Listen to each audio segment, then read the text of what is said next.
akan memberi sedikit briefing untuk projek Mawib. Okay. So pelan arkitek ni saya dah masukkan dalam kita punya group WhatsApp description . So nanti boleh download dari sana.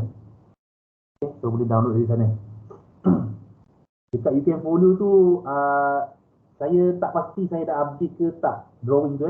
So nanti pergi dekat group WhatsApp description, download daripada situlah. Sebab saya drawing arkitek yang saya tengah buka ni daripada sana. Okay.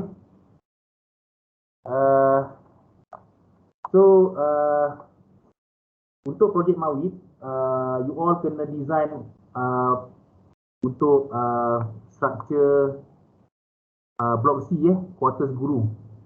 Okay, so quarters guru ni sebenarnya dia ada 10 tingkat lah. 10 tingkat ya, saya tengok ini 1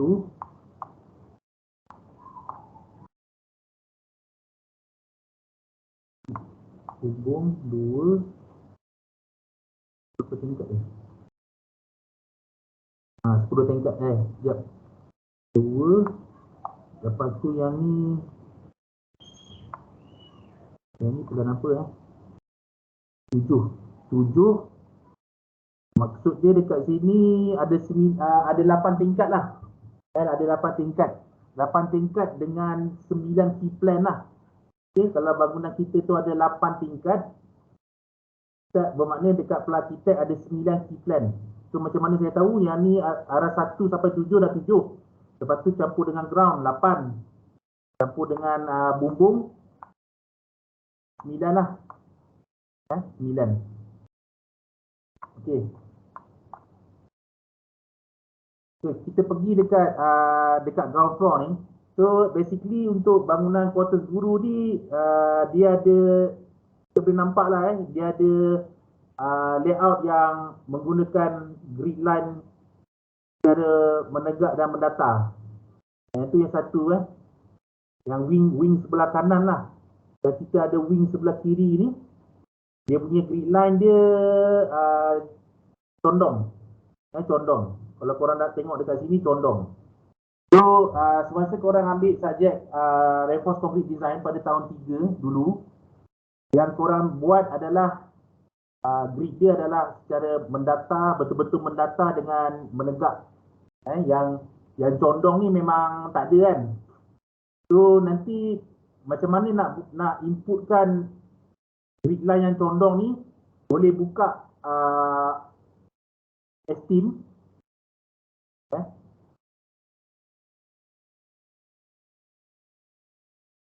Saya buka contoh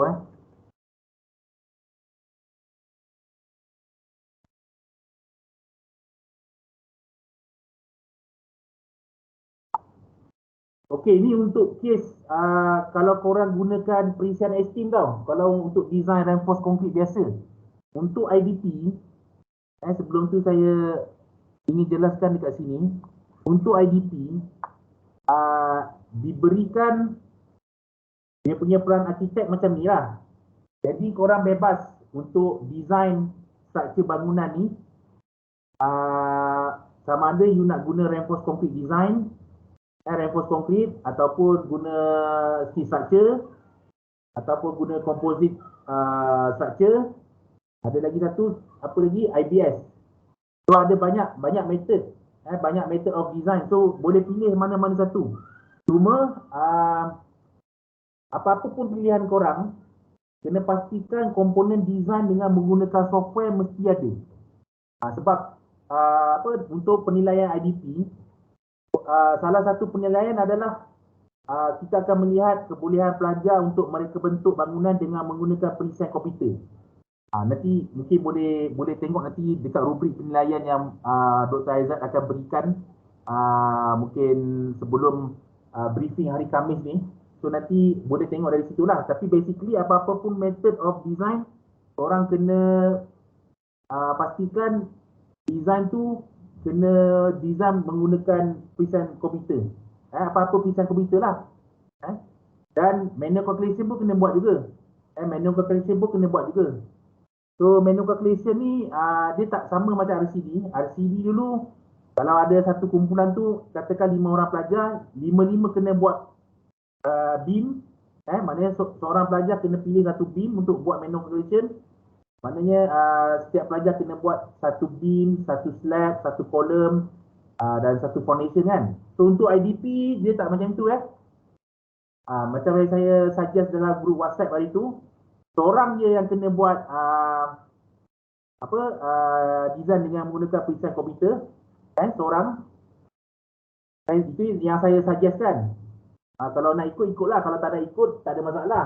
Cuma nanti korang kena decide sendirilah dalam grup. Dalam grup kena decide sendiri macam mana pembahagian tugas tu. Tapi kena pastikan setiap ahli, kalau ada 4 orang ahli dalam satu grup tu, untuk design structure, design menggunakan perisian komputer dan manual calculation, semua orang kena contribute bahagian tu. Tak boleh satu orang pelajar tu kan, dia buat structure semua. Tak boleh itu. Dia kena, 4 orang kena ada contribution lah. Sebab kita akan menilai pelajar. Contohnya untuk structure apa yang dia buat. Itu kita akan tengoklah nanti. So nanti untuk satu grup, manual calculation kena buat satu beam, satu slab, satu kolom dan satu foundation dan satu tangga. Ada 5. 4 orang ahli ni buat 5 tu je. Dia tak sama macam masa RCD dulu lah. Okay. So, setakat ni ada soalan tak? Baik, kalau tak ada soalan saya teruskan. So tadi saya bagi tahu kita quarter block sini ada wing sebelah kiri dengan sebelah kanan. So yang mana yang korang kena design? Untuk semester ni saya memilih untuk design wing yang sebelah kiri lah. Yang ada grid yang condong ni, sengit ni kan. Yang ni. So macam mana boundary antara yang sebelah kiri dengan sebelah kanan? So kalau korang tengok sini, ini semua grid line 1, 2, 3, 4. Lepas tu A2, A1. Ni A apa ni? A1. Lepas tu B1 sampai E1 ni semua sengit kan? So apa-apa yang macam mana ya? Yang ada dekat grid line yang sengit ni, itu adalah benda yang you kena design. Okay? Ni semua ni kena design lah. Dan boundary dia macam mana Yang ni termasuk. Kalau dekat ground ni nampak macam ada apa ni? Macam ada tempat, macam pokok ke apa kan? Macam tu lah. Yang ni kita kena design lah. Yang ni, dia punya boundary yang ni. Yang ni sampai mana Sampai kolom ni. Okey. Kemudian pergi dekat leaf core ni.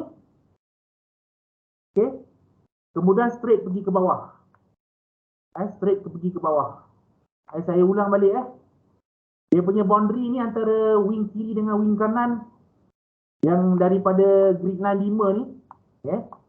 Grid line 5 ni terus sampai nampak macam ada tiang bulat ni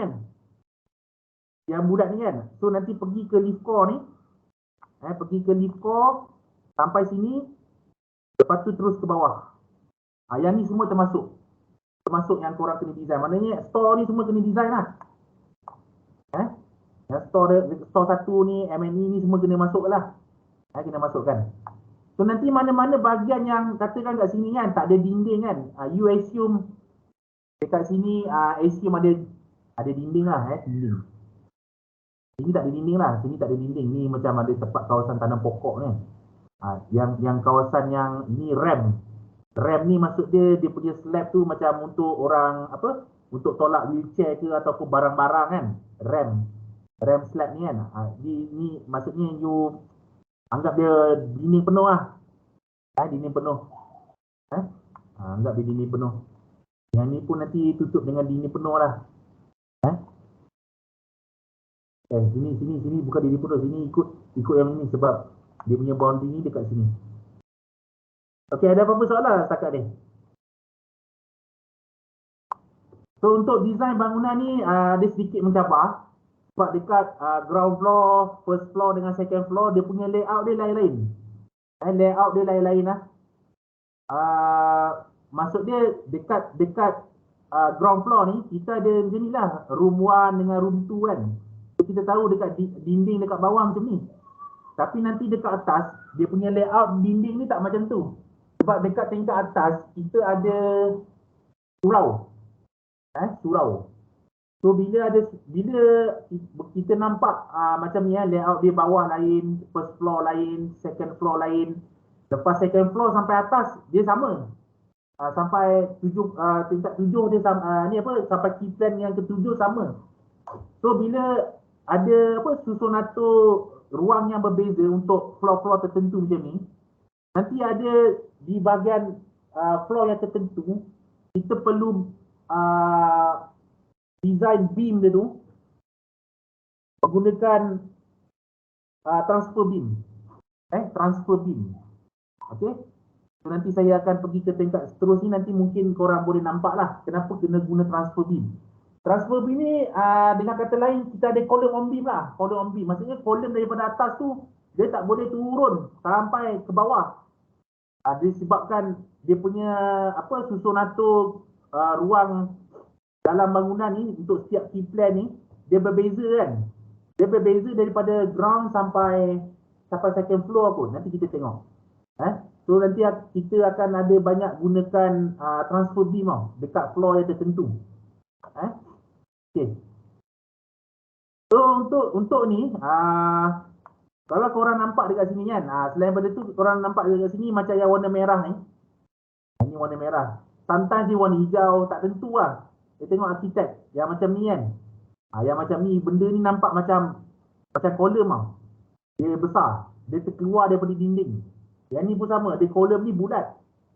Bermaksud kalau korang guna esteem, contohlah kalau guna esteem, kolom tu memang kat sini kena bulat, tak boleh 4 segi. Lepas tu sizing dia, maksimum kena ikut ni lah.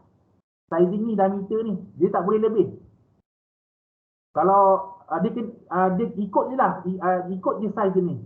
Kalau katakanlah diameter ni, kita boleh ukur daripada plan arkitek.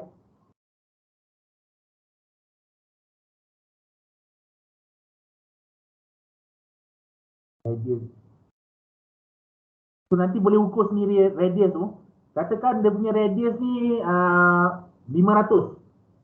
Maksudnya you kena ikut sizing tu 500. Walaupun kalau you run size diameter tu 400, dia boleh lepas. Mesti kena ikut. Kalau katakan yang ni diameter ni 500, memang kena ikut.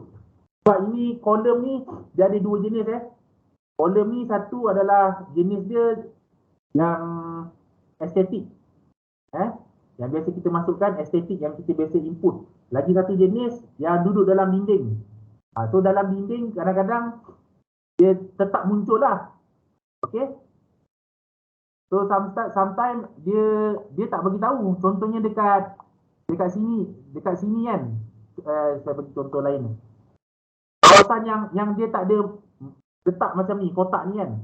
Contoh you nak letakkan kolom dekat sini. Boleh letakkan. Cumanya dia kena sizing you kena tentukan, tapi kena pastikan dia menyorok dalam dinding lah. Tapi dia menyorok pun tak boleh menyorok juga. Sebab apa? Kalau dinding ni kalau kita ukur, cuba kita ukur Tadi berapa di dalam 150. Tebal dia 150 kan. So kalau kita follow Eurocode, kelebaran kolom dengan beam minimum adalah 200 kan. Sedangkan daripada pelarkitek ni kita tahu dia punya kelebaran ni adalah 150. So kolom tu nak tak nak memang dia akan terkeluar sikit daripada dinding. So bila terkeluar sedikit, kita ada 3 option. Sama ada kita pastikan center line of column tu dia berada pada grid line ni. Okay, itu option pertama. Ataupun option kedua, kita offset ke sebelah kiri ataupun offset sebelah kanan. So yang mana kita kena pilih? Yang tu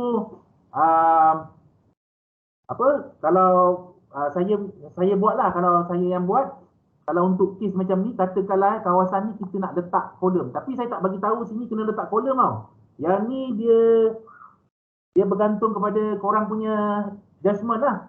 Kalau nak letak kolom boleh, tak letak kolom pun boleh, tapi tu bergantung kepada you punya design. Katakanlah kalau nak letak kolom, saya akan letak kolom supaya dia punya lebar 200. Saya akan flush dia ke dalam bangunan supaya bila saya duduk dekat luar, saya tak nampak kolom tu dekat dinding luar tu dia terkeluar. Dia ada terkeluar dekat dalam. Kalau terkeluar dekat dalam ni, hanya orang yang dalam bangunan je yang nampak kan.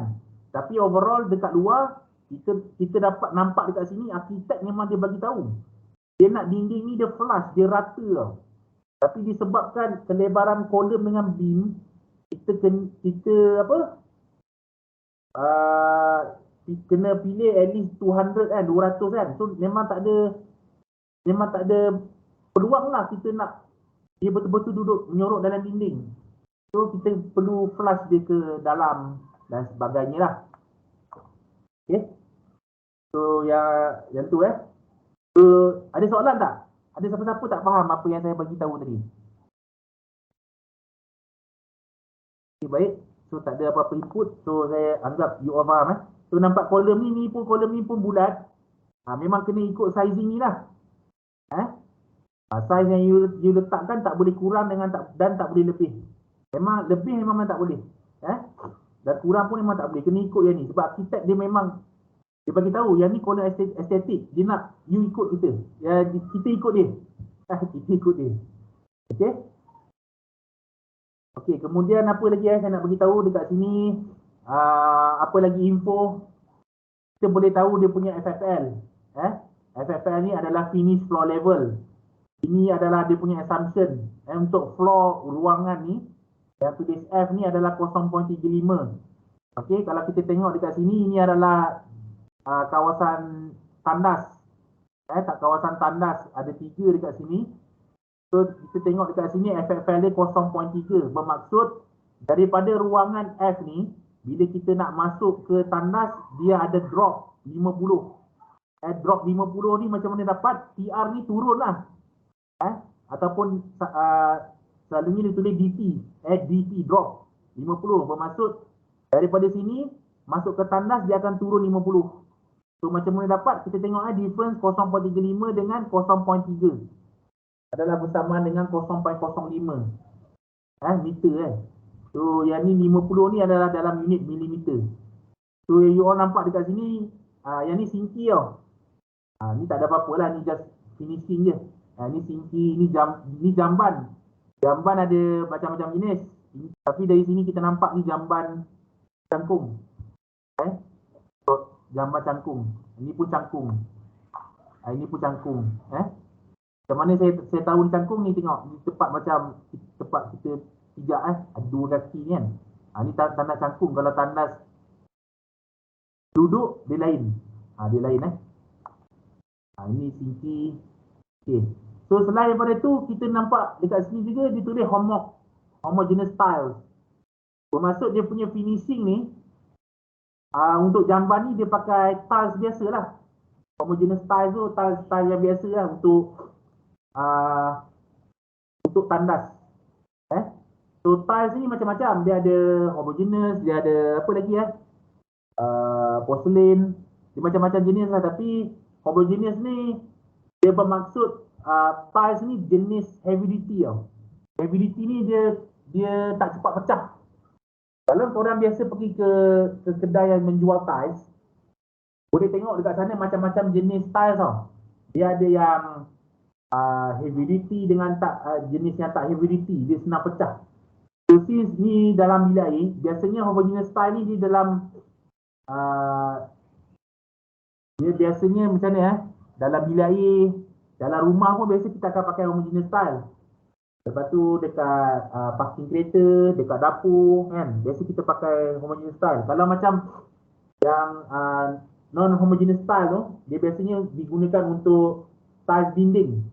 Dinding dekat dapur kan ada tiles, dekat dinding ada tiles kan. Dekat kawasan toilet pun ada kan. So biasanya untuk dinding tu kita pakai non-homogeneous tile. Dia bukan heavy duty. Dia lebih mudah pecah. Sebab apa kita guna tu? Sebab apa tiles yang tak heavy duty ni, kalau untuk dinding dia kan ada banyak jenis, ada corak-corak tu kan. Kalau homogeneous ni tile tu dia material dia satu jenis je tau. Kalau dia pecah, dekat kerata pecah tu kita boleh nampak tau. Dia still nampak material dia sama throughout dia punya section yang pecah tu. Tapi kalau non homogeneous, tile dinding, kalau kita pecahkan dekat permukaan dia lain. Dekat dalam dia tu dia punya material lain. So itu beza dia lah. Yang ni just untuk info je. Okey. Yang ni 0.4 maksudnya sini ada TR lah turun 50. Turun 50. Ni dia naik. So kena tengok tengok betul-betul. Ni room 1 ni. Ni dewan ni. Kita boleh tengok nanti dekat cross section. Okey, yang kawasan ada yang ni parking ni tak payah design kalau rajin boleh je design. Kalau rajin. Tapi itulah, kalau satu bangunan ni tu nak design dia, kalau semua lah bulan lah. Sebulan lah kalau nak design. Dia akan ambil masa sebulan. Tapi kalau separuh ni mungkin 2 minggu dah boleh siap kot. Mungkin pelajar tertentu 2 minggu dah boleh siap. So nanti tu cuba tengok So saya pergi ke lantai yang seterusnya. Okey, lantai yang seterusnya plan arah 1. Plan arah 1. So bahagian ni dia ada prayer hall tau. Yang ni lah yang saya bagi tahu dia ada surau. Macam surau lah, ruang sembahyang okey. So dekat prayer hall ni layout beam kalau dekat ground floor kita masih boleh ikut lagi dekat first floor. Kita masih ikut lagi sebab kalau korang guna steam, input tracing dekat plus arah 1, apa-apa yang input untuk beam tu dia ke bawah tau.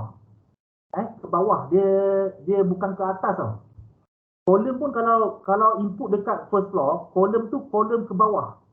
Kolom yang daripada ground floor ke first floor.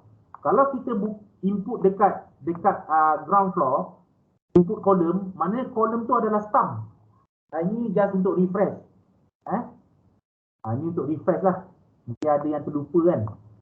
Tapi saya percaya orang ingat lah benda tu Okay, ni ada prayer hall. So ni ada koridor. So dinding ni yang warna hijau ni. Tadi dekat bawah dinding dia sekejap warna merah. Warna pink ni kan. Warna pink ni. Lepas tu yang ni memang dinding lah. Dinding dia 100. 100. Dia punya batu bata, ketebalan batu bata adalah 100. Lepas tu 25 meter ni dia punya plaster sebelah je. Okey, plaster sebelah saja. So kita ada plaster both side kan. So that's why macam mana dapat 150, 100 tambah 25 tambah 25. That's why dapat 150 lah kalau kita ukur dekat sini. Dia punya tebal dinding. Okey. Kita pergi semula kepada lantai arah 1. Okey, so ni prayer hall. Ni dinding ni. Ni sama je dinding tu. Dinding. Ada tak dia tulis?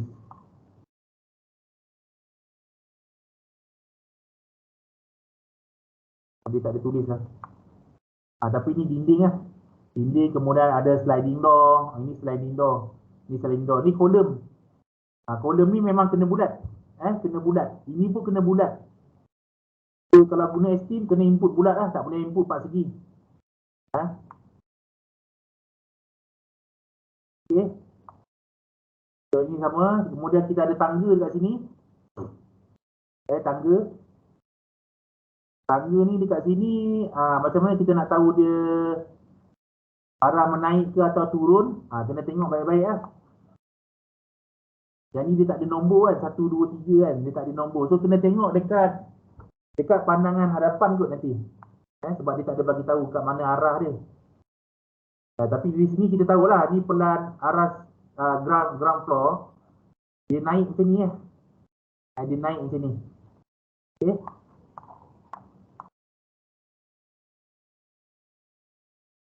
Okay, ada apa-apa soalan tak? Doktor, saya ada soalan. Hello?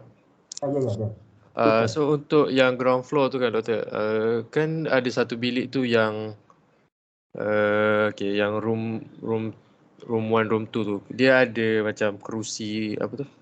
Like kerusi tu kan. So itu saya kena include dalam loading dead load untuk slab ke? Atau tak perlu? Okey, loading itu Okey. Loading ada dua jenis. Yang pertama adalah dead load dengan yang kedua adalah live load. So untuk dead load ni kita kena kira lah. Dead load tu kena kira. Kemudian live load ni kita boleh rujuk kepada Eurocode 1. Eurocode 1 untuk live load. So since kita tahu dekat sini ni macam kawasan yang tumpuan orang lah. Macam ni apa ni macam bilik kuliah ataupun dewan kuliah. So untuk live load, saya cerita live load dulu Live load, absolutely you tak boleh guna 1.5 lah macam bilik tidur. Sebab bilik tidur 1.5 tu rendah kan. So untuk kawasan yang apa macam untuk assembly ni kan, perhimpunan ni, kena tengok dekat Eurocode 1 berapa nilai dia. Mungkin saya tak ingat, you boleh buka balik, mungkin 2.5 ataupun 3. Kena tengok balik. Itu untuk live load. Untuk dead load pula, dead load sebab sini ada kerusi meja kan. So kena consider jugalah dia punya dead load. Kena consider dia punya dead load ni. Sebab kerusi ni agak berat juga kan. Kena consider lah. So nilai tu nanti kita cuba cari nantilah. Kemudian. Okey Iqbal. Okey doktor. Lepas tu saya ada satu soalan lagi. Lepas tu untuk slab kan untuk kita determine dia punya either dia one way or two way. Kita tengok like dia punya length dengan apa width tu kan. So macam contoh cuba doktor yang ke bawah sikit. Okey macam bilik ni yang dia punya bentuk yang tak terlalu tak simetri ni kan, tak rectangular ni macam mana kita nak M&E dengan mailroom ni dengan dua bilik ni macam mana saya nak determine dia punya either dia one way slab ataupun two way slab. Yang ni untuk manual calculation tu. Yes.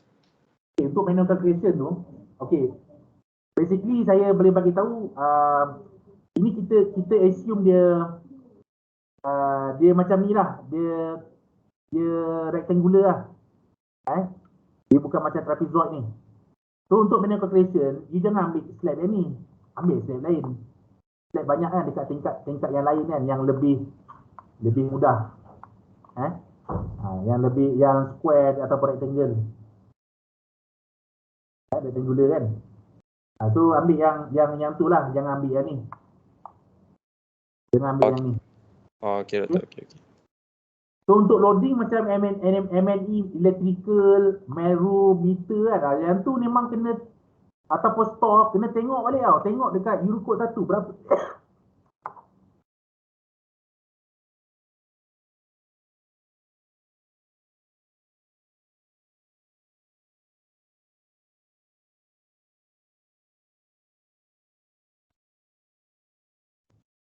Kena tengok berapa dia punya live load. Okey. Apa lagi kalau macam room 2 ni kita tahu dia punya dinding macam ni. So kawasan yang di mana ada dinding tu sepatutnya memang kena letak beam lah. Kita boleh tahu kawasan ada dinding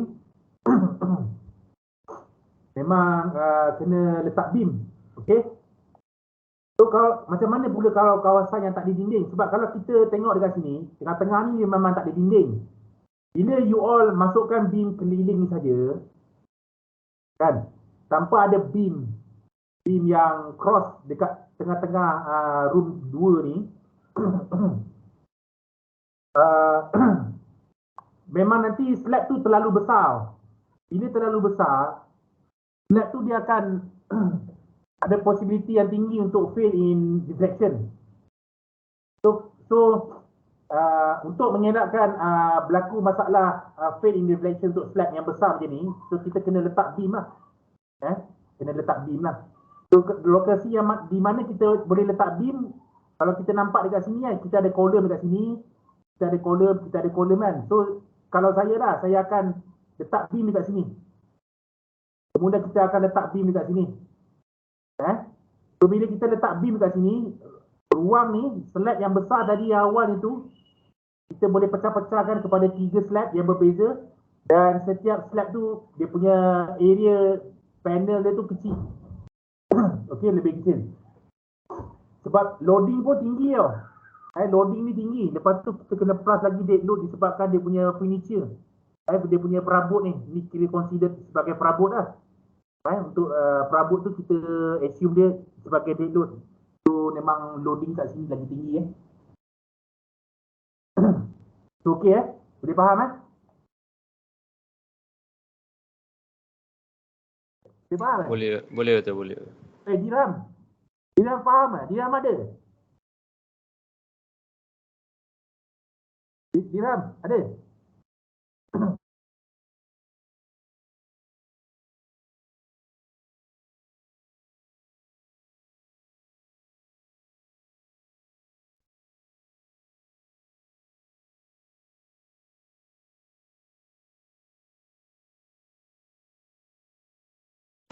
Doktor mute lah.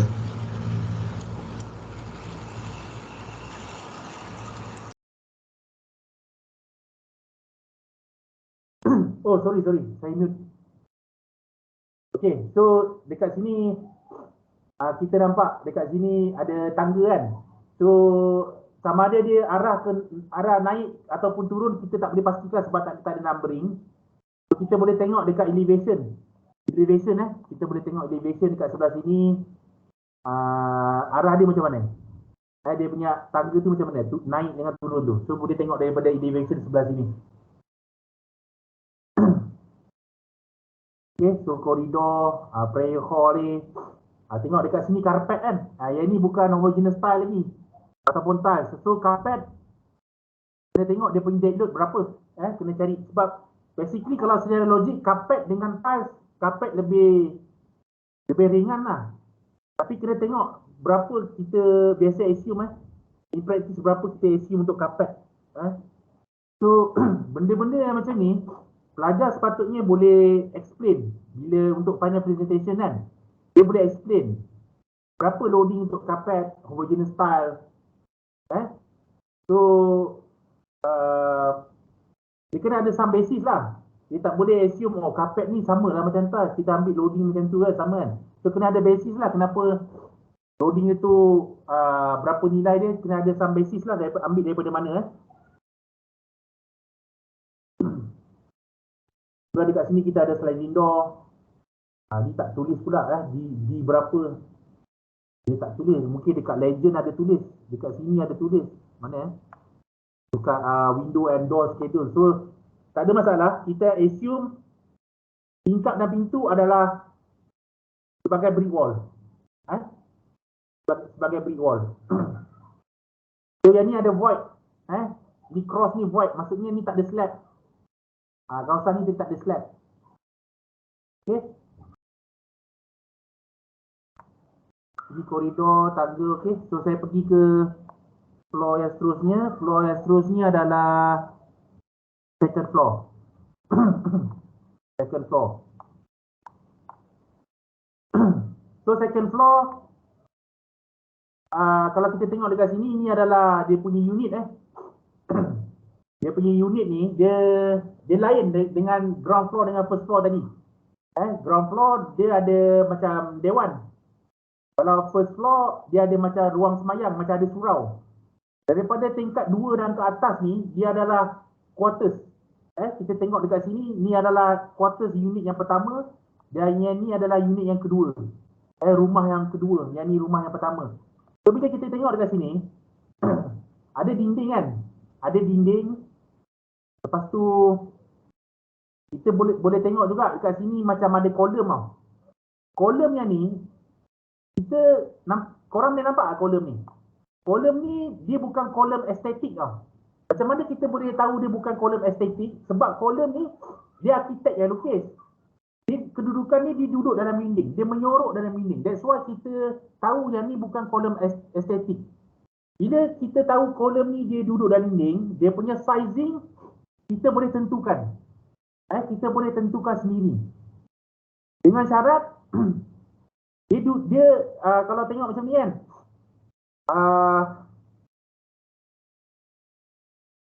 Dia kena duduk dalam dinding lah. Dalam dinding.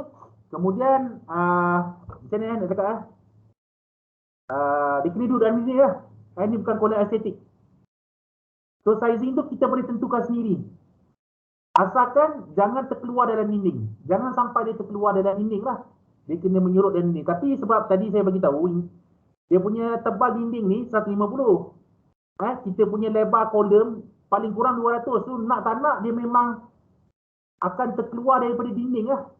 So macam mana nak flush? Flush ke atau tak flush lah? Yang tu you all kena decide sendiri. Kalau nak mudah, tak payah flush mana-mana lah. Duduk tengah lah. Tapi nanti duduk dalam tengah, dia akan terkeluar. Kolom ni akan terkeluar 25mm daripada dinding luar, yang dinding sini. Yang kolom ni dia akan terkeluar 25mm daripada dinding ni lah. Dia memang terkeluar lah. So sama ada you nak flush atau tak, yang tu you all kena decide sendiri untuk kolom-kolom yang dalam bangunan ni. Tapi kolom yang dekat sempadan dalam rumah dan luar rumah, itu memang kena flush ke dalam supaya dinding luar ni dia rata tau, dia flush tau. Yang tu memang kena flush. Jangan buat sampai dia terkeluar tau. So apa lagi info yang kita boleh tahu dekat sini? Arkitek dia bagi suggestion lah, orientation. Kolom macam mana you all boleh letakkan. So orientation ni kita boleh anggap dia macam menegak lah kan. Kita boleh letak menegak ataupun melintang macam ni. So arkitek dia bantu kita sebenarnya. Dia bantu kita, dia bagi tahu sebaik-baiknya letak dalam orientation macam ni, memanjang macam ni. Jangan letak memanjang macam ni. Tak mungkin bangunan tinggi you boleh buat 150 kali 150, tak boleh sebenarnya. Mesti fail ni kolom tu. Sebab bangunan ni tinggi, dia high rise. Dia bukan high rise, dia medium rise. Dia bukan banglo 2 tingkat tau. So loading akan lagi tinggi ya. So arkitek dia suggest lah, kolom tu you boleh buat dalam bentuk macam ni. Memanjang macam ni. Dia macam vertikal lah. Dia macam vertikal. Yang ni macam ni kita tengok macam memanjang macam ni kan. Horizontal kan. Tak, dia bukan horizontal lah, dia memanjang macam ni kan. So you boleh follow lah dia punya orientation. Dia punya orientation. Tapi sizing you kena tentukan. Kalau kata ni 400 kan, kalau tak lepas you boleh increase lagi. Increase in the increment 50 lah. Kalau 400 tak lepas naik 450. Kalau tak lepas naik 500. Naik 500. So dia punya panjang kolom ni, dia punya dimension yang panjang ni, dia tak boleh lebih 4 kali daripada width. Kata width dia 200, maksimum dia 400 lah. 800 lah. 800 lah maksimum 4 kali width. D ni tak boleh lebih daripada 4 kali width. Okey, so nanti kalau lebih pada 4 kali width, nanti dalam kalau guna estim, dia sendiri akan bagi tahu, ni dah lebih 4 kali width. Dia advise kita jangan lebih lah. So bila lebih, terpaksa lebih tu, apa yang kita boleh buat, kita increase, katalah 800 kan. 200 kali 800 kita run fail. Apa yang kita boleh buat, kita increase dia punya width lah. Daripada 200 tu increase jadi 250. Macam tu lah. Kolom. So dekat sini kita tengok dia punya layout lain dekat second floor. Berbeza dengan first floor dengan ground floor. So kolom yang dekat sini, actually kalau you nak input, you kena tengok dekat bawah tau, dia turun mana. Dia turun mana. So nanti kita tengok kita tengok. Yang ni lebih kurang grid line ni dekat mana Susah tak ada grid line. C1, C2. Kita tengok apa ada dekat B1, C2. Okey, so kita nampak sini ya. C2 lebih kurang dekat sini ya. B1, C2 lebih kurang dekat sini ya. So dalam estim untuk key plan second floor, walaupun dalam arkitek dia ada tunjuk kedudukan kolom tadi mana yang ni kan. Kalau dekat estim untuk second floor, you tak boleh input kolom dekat sini. Sebab bila you input kolom dekat sini, dia akan muncul antara second floor dengan first floor. Dia akan muncul dekat ruang sembahyang ni. So daripada pelang arkitek ni, dia dah bagi tahu, arkitek dah bagi tahu kat kita. Dekat sini ruang sembahyang memang tak boleh ada kolom. Kalau ada kolom, nanti dia akan jadi obstruction lah. Dia memang nak clear. Dia memang nak clear. So you all boleh nampak dekat sini. Dekat second floor ni, dekat second floor tu nanti kita akan letak mungkin banyak transfer beam. Transfer beam ni untuk kita letakkan collar on beam daripada atas. Daripada floor, third floor dan ke atas. That's why dekat sini, kita tak boleh letakkan kolom lah. Sebab kolom tu akan ke bawah. So, maknanya kolom daripada atas, kita kena buat transfer beam. Kolom daripada atas tu dia akan berhenti sampai transfer beam dia. Dia tak akan ke bawah. Sebab kat bawah ni ada ruang sembahyang. Dia tak boleh ada kolom. Yang tu adalah satu cabaran untuk you all. Sebab dia punya, kalau you all tengok, dekat ruang sembahyang ni, dia punya panjang boleh tahan lah. 15,000 meter. 15 meter lah. Daripada sini, kolom ni sampai kolom ni 15 meter lah, jauh. So kalau kita guna formula L/13 untuk predict dia punya depth, 15,000 bagi dengan 13, kita dapat 1153. Beam dia punya depth tu kena kurang-kurangnya 1153. 1153 ni dekat-dekat 1200 lah. So 1200 ni sama dengan 4 kaki. Lebih kurang tinggi daripada kalau you berdiri, daripada lantai sampai perut lah. So memang agak dalam lah beam tu, deep beam lah. So kita tahu kita punya beam ni by our prediction guna formula L/13 tu 1000 lebih kurang 1200. Kita kena semak dekat cross section view lah. Arkitek bagi berapa maximum depth kita punya beam, kita boleh semak. So nanti saya akan tunjukkan kemudian Okay, so saya akan tunjukkan kemudian dekat cross section sebab drawing tu ada dekat tempat lain. So ada soalan tak setakat ni?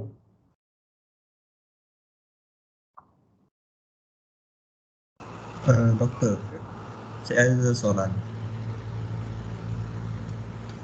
Okay.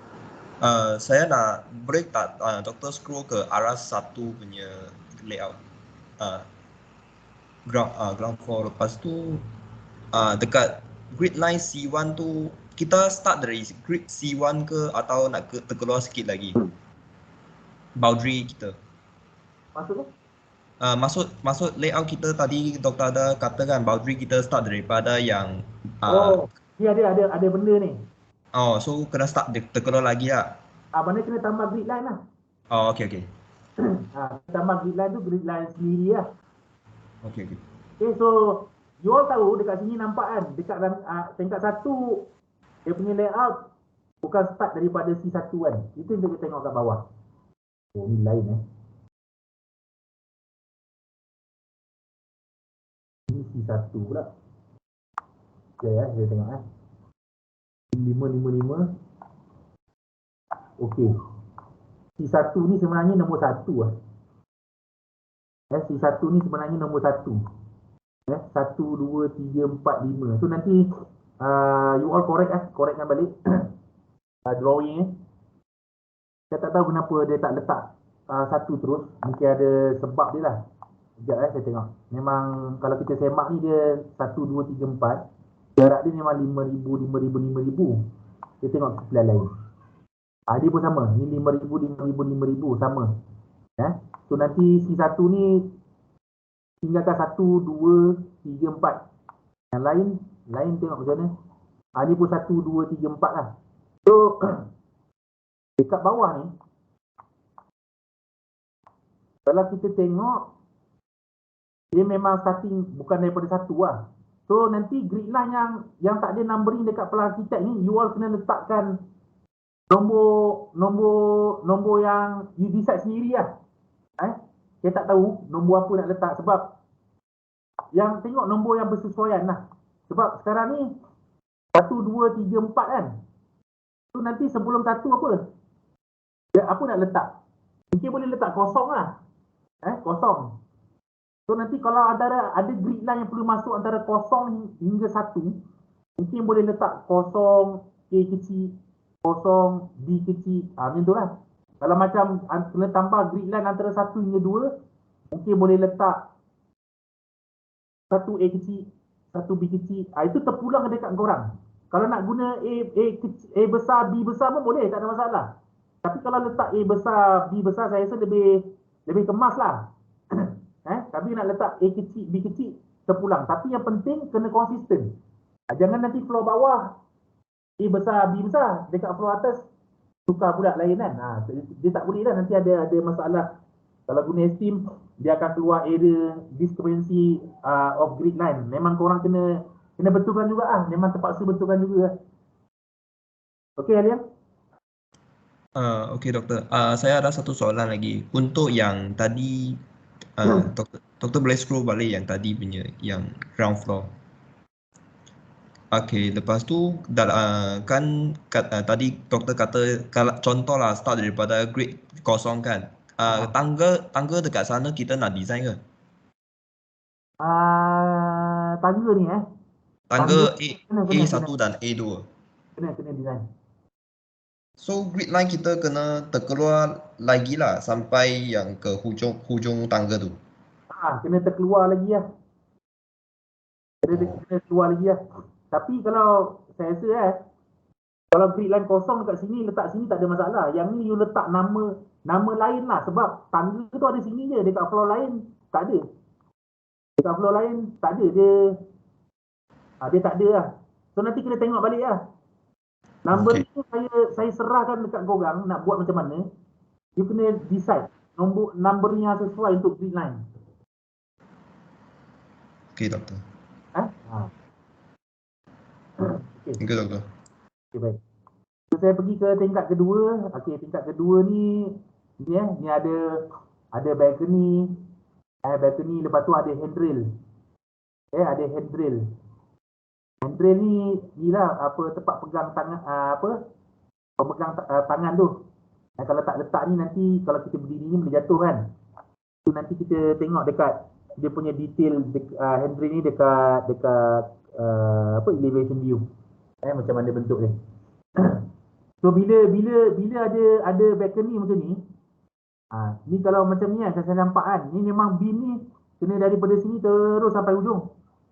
Terus sampai hujung. Tapi dekat sini beam ni dia transfer beam kan. So beam tu memang besar. Saya tak pasti 1,200 ni depth boleh ke tak, kena tengok nanti.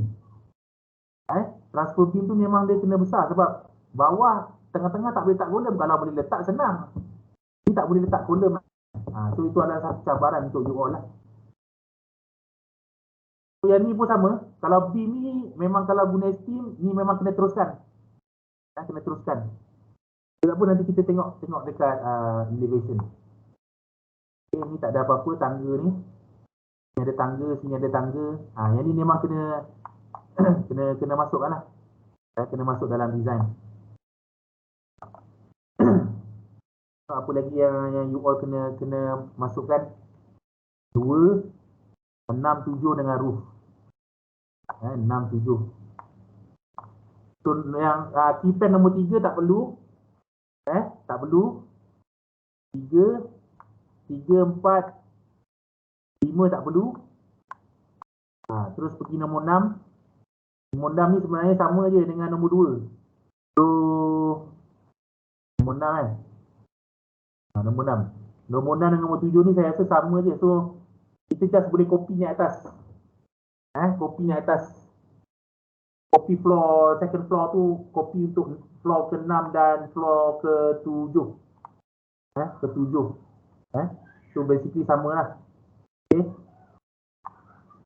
So ya, seterusnya adalah bumbung ni lah, bumbung ni. So perincian bumbung ni ada dia guna metal deck Dia tak guna genting tau. So bila guna metal deck dengan genting, dia punya loading lain tau. Jangan assume sama, sebab tu yang tu kita nak tengok. Saya bagi tip bab loading ni kan, you input kena confirm betul tak, input nilai yang betul. Kalau ada sedikit perbezaan, contohnya 0.01 km ataupun 0.0 hingga 0.05 km kan.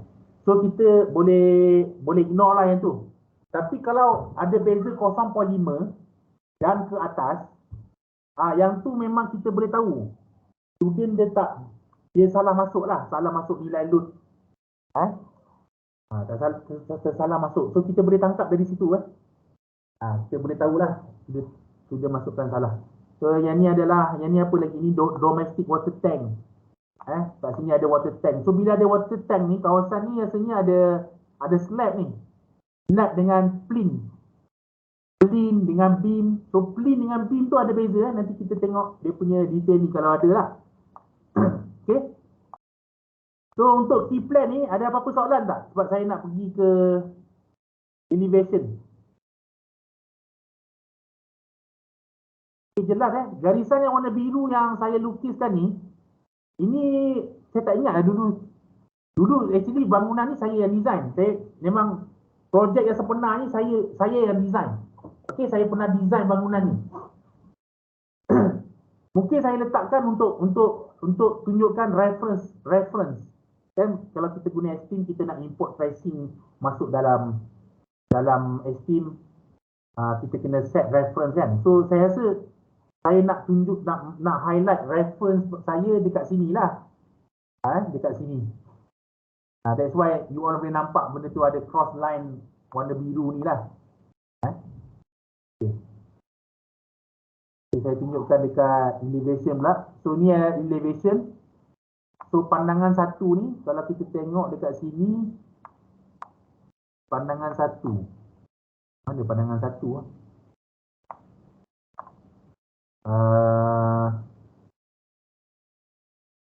Yep.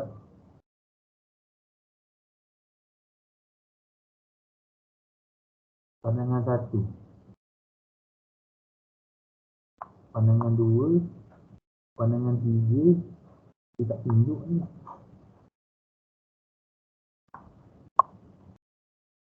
Dia tunjuk lah, saya tak ingat drawing. Lama dah ni. Bila saya design 15 tahun dulu. Dah tak ingat lah. 15 tahun dulu. Pandangan satu. Yang ni pandangan satu. Okey, pandangan satu ni dia dekat sini. Daripada sini. Daripada belakang lah. Daripada sini pandangan satu. Macam mana saya boleh tahu? Kita boleh tengok dekat sini ada macam refuse bin LPG apa semua kan. Boleh nampak ada macam rem, ada pintu ni sini kan. So kita tengok sini ada macam roller shutter. Yang ni tadi M&E room lah tadi. That's why saya dekat sini saya boleh tahu. Saya boleh tahu. Okay, kemudian pandangan kedua ni.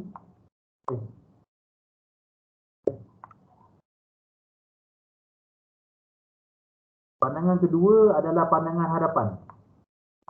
Pandangan hadapan. So tangga ni tadi yang you all nampak ni, tangga ni dekat sini. Ni tangga ni. Ada terkeluar dekat sini Kemudian pandangan ketiga. Pandangan ketiga ni nampak macam ruang solat tu. Nampak macam ruang solat tu. Yang ni yang M&E room tu. Yang ni ruang solat tu bermaksud kalau pandangan ketiga daripada sini. Daripada pandangan kiri. Dan pandangan keempat adalah pandangan sebelah kanan. Nampak kan? Ni ada macam refuse bin ni kan. So yang ni lah bilik dia. So refuse bin ni dia satu tingkat je kawasan ni. Dia tak ada naik ke atas. That's why macam tu lah saya tahu lah, yang saya tahu. Lepas tu ada nampak tangga ni kan. Tangga ni ada dua tempat kan. Kalau kita tengok dekat sini, tangga dia ada dua tempat ni kat sini. So ini adalah pandangan nombor 3. Nombor 4. So selain daripada tu kita boleh tahu dia punya floor to floor height. Ada floor to floor height ni 3,000, semua 3,000. Ini daripada aras bumbung ni, aras bumbung pergi ke puncak. So yang ni tak ada apa-apa lah. Nanti kalau guna steam, untuk roof floor, dia punya floor height ada 3,000 lah dekat roof floor. Aras 7 dia punya floor height pun adalah 3,000, sama. Cuma dekat sini aras kedua ni dia punya floor height adalah 4,800. Dan ni pula dia punya floor height adalah 4,800. So kalau tengok sini 4,800, kalau guna steam, you kena set dekat first floor. First floor. Kalau you set dekat roof floor, dekat ground floor, maksudnya itu adalah untuk ketinggian stump. Jangan tersilap tau. So nanti boleh check balik Okay. So saya nak tengok cross section view pula. Kelihatan AA ni dekat mana? Kelihatan AA kita tengok, kena buka balik. Dia ada bagi tahu kelihatan AA ada. Mana yang kelihatan AA?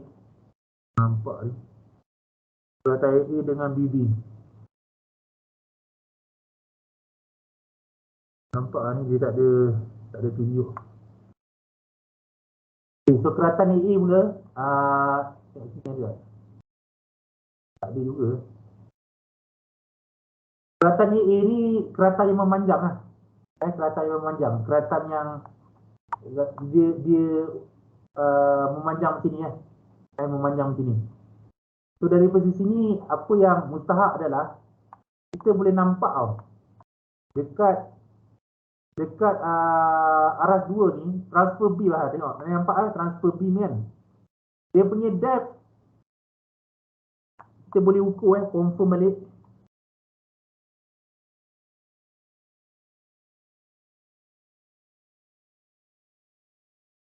Kita boleh ukur kat sini tau. Arkitek dia benarkan dia punya depth maksimum 1,200.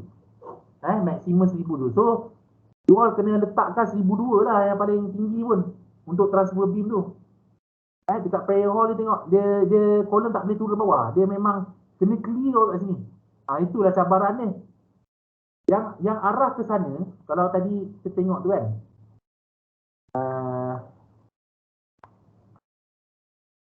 okey, kita nampak dekat sini, yang ni dia 1,200 tau. Yang ni 1,200 yelah, bukan 1,200. Yang ni 15,000. So kalau kita guna formula L/13, kita dapat 1,153. Yang ni pun sama. Yang ni lebih panjang. Yang ni lebih panjang. Sama je 1,500. 15,000. 15,000 dia punya span. So kalau kita guna formula L/13, 1,153 lah. So that's why dekat situ mungkin arkitek dapat info daripada engineer. Engineer mungkin minta masa tu kita minta dia punya depth beam tu kalau boleh 1,200 lah. So that's why mungkin arkitek letakkan dekat situ transfer beam punya depth adalah 1,200. Okay. So bahagian yang lain yang dalam rumah, dekat sini dalam rumah contohnya dekat sini dekat dalam rumah ni kan, nampak kan ni ada macam beam kan. So kita boleh check lah. Kita boleh check berapa arkitek benarkan dia punya depth. Tengok berapa 600. Okay. Ini yang arkitek benarkan. Tapi kita boleh kurangkan. Kita boleh kurangkan. Sebab you all kena tahu satu benda. Floor to floor height untuk kawasan perumahan staff adalah 3000. Bila kita buat beam depth dia 600, bermaksud 3000 tolak 600, kita dapat dia punya balance ni, dia punya clear height ni 2400 tau. 2400, you all tahu tak tinggi dia berapa? 2400. Lebih kurang kalau dekat mana-mana sekarang pun yang you berada, mungkin dalam bilik kan, tengok mana-mana pintu. Tengok mana-mana pintu lah, pintu kayu lah, especially pintu tu, pintu kayu kan. Dekat pintu kayu tu ada frame kan. So, ketinggian daripada slab sampai atas frame pintu tu adalah 2100. So, kalau 2400, maksudnya daripada tinggi frame pintu tu tambah lagi 300. So, daripada situ you boleh imagine kalau you pakai beam 600, memang boleh. Tapi nanti beam tu dah dekat kepala lah. Dah dekat sangat kepala. Sebab nanti ada tempat-tempat tertentu, beam tu tak duduk dalam dinding. Dia tak duduk dalam dinding. Dia dekat tengah-tengah ruang. Dia tengah-tengah ruang. So nanti kita tengok kan. Kita dongak, bini dah dekat dengan kepala saya kan. So cabaran dia dekat sini kan. Untuk beam-beam yang selain daripada, especially untuk dalam rumah lah. Dalam rumah kan. You kena kurang daripada 600. Itu cabaran ni lah. Kena kurang daripada 600. Tapi kalau terpaksa guna 600, bolehlah guna 600 tapi dekat tempat yang betul-betul perlu. Jangan semua tempat 600 lah.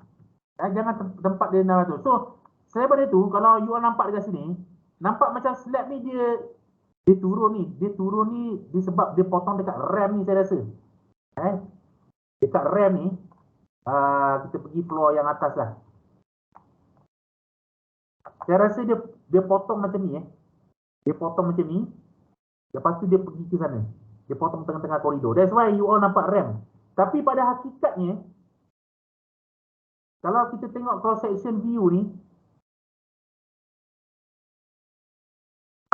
dia punya dalaman rumah, dia punya slab dia tetap rata tau. So, yang rem ni, sebab dia potong dekat rem tau. That's why nampak yang slab sengit ni. Tak ada lah pula dia punya cross section yang dalam rumah tau. So, you assume lah, memang yang sebenarnya slab tu dalam rumah dia rata tau. Jangan tiba-tiba buat macam ni. Nanti you all tanya, slab dalam rumah dia sengit gini dia tak, dia sebenarnya rata. Dia sengit ni sebab dia potong dekat rem. Okey?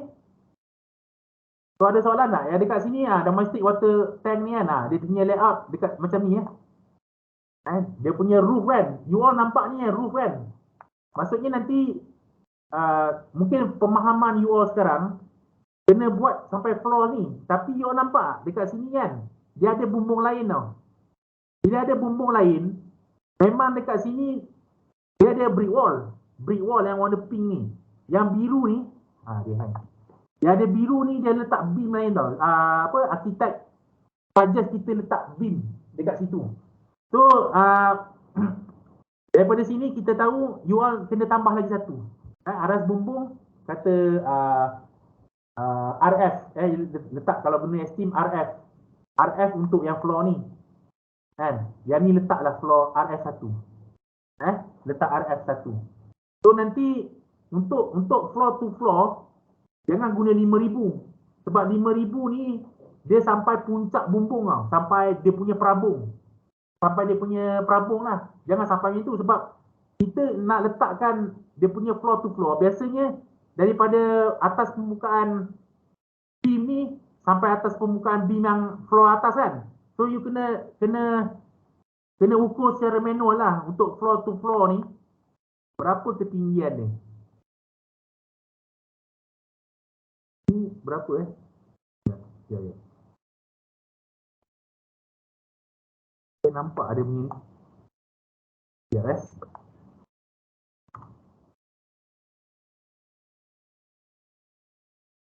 38. 3800. So untuk floor RF1, contohlah bagi RF1 kan, kena letaklah dekat RF1 dah kalau guna steam 3800 lah dia punya floor height. Okey, ni lift core. So lift core kita kena input Kena input tau dalam Esteem, kalau guna Esteem. Dengan cara kita gunakan leaf core. Leaf core. So nanti kena masukkan lah. Ni leaf core. Dia bentuk dia macam ni lah. Dia buat warna biru ni. Leaf core ni adalah berfungsi sebagai shear wall dan sebagai shear wall lah. Kalau you all perasan kan, untuk bangunan-bangunan high rise macam untuk apartmen, diorang jarang pakai kita punya kaedah yang macam kita gunalah, kaedah konvensional ni. Ada beam, ada slab, ada beam, ada column kan. Biasa diorang guna load bearing wall kan. So kalau nak guna load bearing wall, kita kalau guna software Esteem, boleh gunakan input wall ni lah. Input wall input ni. Ini. Okay. So bila guna wall input ni untuk leaf core, leaf kan, you all kena tahu lah, leaf dia ada lubang pintu. So kalau guna leaf core, dia ada lubang pintu kan. Lubang pintu tu kita kena define dia punya berapa sizing dia tau. Sekejap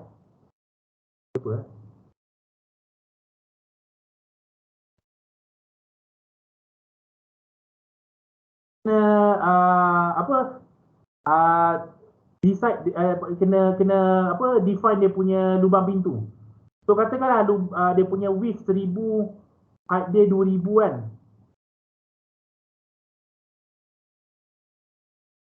Berapa ni 1002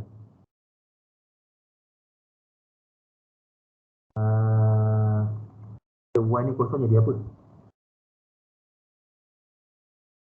Jadi apa? Kata height ni 1002. Macam mana buat saya tak ingat. Sekejap reference point ni boleh kosong tak? Dia punya width 1000.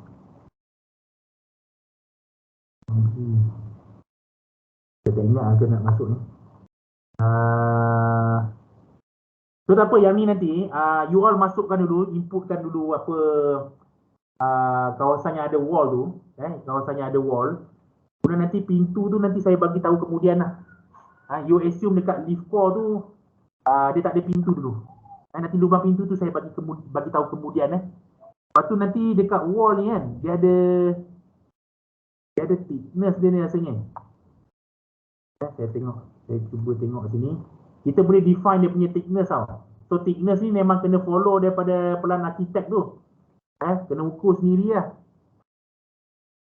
Ukur sendiri berapa thickness itu. 230 230 kan. So nanti dekat dalam, kalau guna Esteem, thickness tu kena pakai 230 lah. Kena pakai 230 lah. Tak boleh lah pakai 150. So nampak kan, kalau sini kalau macam beam ni 200, dia terkeluar. Dia terkeluar sikit. Ni 15, ini 15 mm. Okey? So ada soalan tak setakat ni? Doktor, saya nak tanya. Sebab dalam drawing kami hanya perlu design ground floor, first floor, second, lepas tu 6, 7 dan roof beam level saja kan? Kalau 3 hingga 5 punya floor kita tak design masuk dalam Esteem, so loading dia takkan adjust dekat footing punya dimension ke? Kita assume yang T-plan 3, 4, 5 tu macam tak ada. Oh, okey. Macam tak ada lah. Saya assume dia tak ada. Sebab nanti you just copy je. Tak ada masalah. Cuma nanti kena ingat satu benda lah. Nanti manual calculation untuk column tu yang sengsara sikit lah. Sebab loading dia punya floor banyak kan.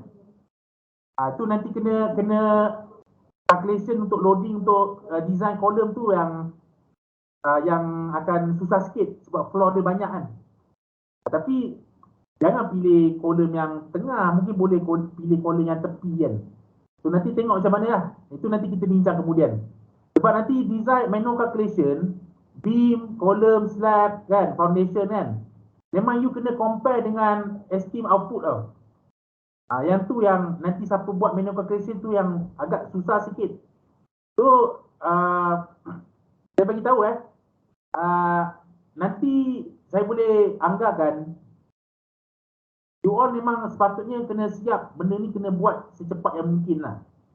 At least nanti minggu ke-7, at least lah minggu ke-7 nanti kita akan ada satu periodic review lah. Periodic review ni you akan jumpa panel masing-masing. Dalam IDP 2 untuk bahagian structure ada 4 panel, iaitu saya, Dr. Amir Wadud, Prof. Datuk Wahid Widul, kita milikan dengan Prof. Datuk Fauzi. So nanti kita akan, jadual tu tak keluar lagi kan, so kita akan bagi-bagikan tau projek you all ni 24 grup tu dekat 4 panel. So satu panel ada 6 grup. Apa lagi tadi? So nanti bergantung dekat panel, you all kena tanya dengan dia orang tau. So nanti minggu ke-7 tu kalau kena dengan panel yang tak sibuk, you boleh jumpa bila-bila masa tau pada minggu ke-7 tu. Kalau you kena panel tu dekan, you sedia maklum lah. Satu panel ada 6 grup. Bila ada 6 grup, nak jumpa saya nak brief yang sekarang ni pun 1 jam tak cukup tau.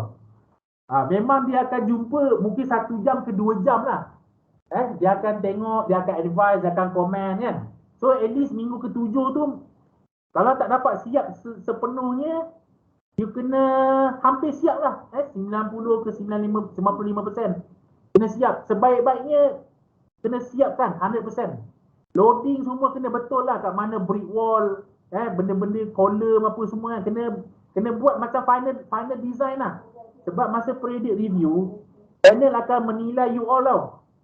Dia bukan you dapatkan feedback daripada diorang. Nak dapat feedback, you kena jumpa sebelum periodic review. Kena jumpa dengan diorang lah, tanya macam mana kan, kalau ada soalan lah. Tapi sebab ada 4 panel, ada 24 grup, so untuk pertanyaan tu you all kena jumpa panel masing-masing. Sebab nanti, contohlah kalau you tanya sebelum periodic review, you tanya saya boleh bagi tahu saya punya pendapat macam mana saya nak apa kan, dan you follow. Nanti bila periodic review, you jumpa orang lain, so nanti akan ada miscommunication. So saya nasihatkan you all kena tanya dengan siapa panel ni. Dan nanti bila periodic review, pensyarah tu you jumpa, kata pensyarah A you jumpa, nanti final presentation memang sepatutnya dia akan ada lah. Dia akan ada lah, sepatutnya lah.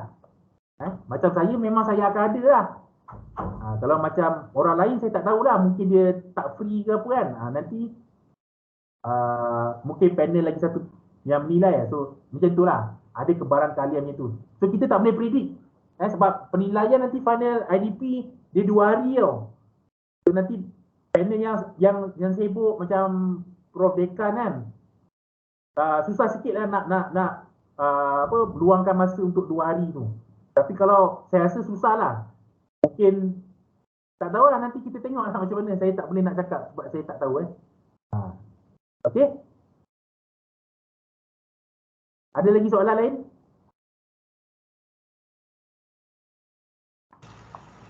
Doktor, untuk design ni kami nak consider window tak? Window tak perlu lah. Tak perlu. Tak perlu consider lah. Lepas tu staircase kena buat manual calculation juga ke? Manual calculation kena buat, tapi satu floor je. Bukan daripada atas sampai bawah. Tapi dalam esteem dia tak boleh input ke yang staircase punya design? Tak, dalam esteem kalau you all ingat, dulu kita input load saja kan? Betul. Kita tak boleh design staircase dekat dalam esteem. So kami nak compare result macam mana? Tak payah compare lah. Tak payah compare. Okey. Okey, lepas tu lagi satu lepas tu lagi satu saya bagi tahu, saya terlupa bagi tahu. RAM ni you assume rata je lah, rata dengan yang ni. Setiap floor kalau ada RAM, you assume dia punya FFI sama. Kalau tidak nanti you kena buat beam tu kena macam mana sengit kan. Sengit, saya pun tak tahu nak buat macam mana. So you assume rata je lah. Dan sebab bangunan ni dia punya Dia punya design arkitek dah macam ni kan. So kita assume rata lah untuk kita apa mudahkan kita punya kerja design. Rata tu rata sama macam ni. Yang ni pun sama juga. Dia punya, tapi sini ada FFL Ni 10.05 berapa dia punya ni jap saya 10.05 tolak 8.85 1.2 ni 1.2. okey, untuk floor yang macam ni kan, yang apa tadi dia punya boundary ni macam mana nak cakap kalau you tengok dekat sini kan, kawasan lift core ni kan, you tambah dia punya FFL sama dengan tambah 1200. 1200. Tambah 1200. Kalau you tak tambah, nanti slab nanti you drop lah 1200 lah. Itu tak betul. So FFL dia kawasan yang macam ni 8.85 tangga ni kan. Lift core ni jadikan dia tambah 1.2 meter. Tambah 1.2 meter. Okey, ada soalan lain?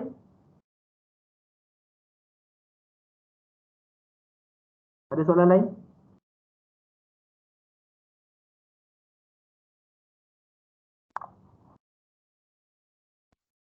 Tak ada?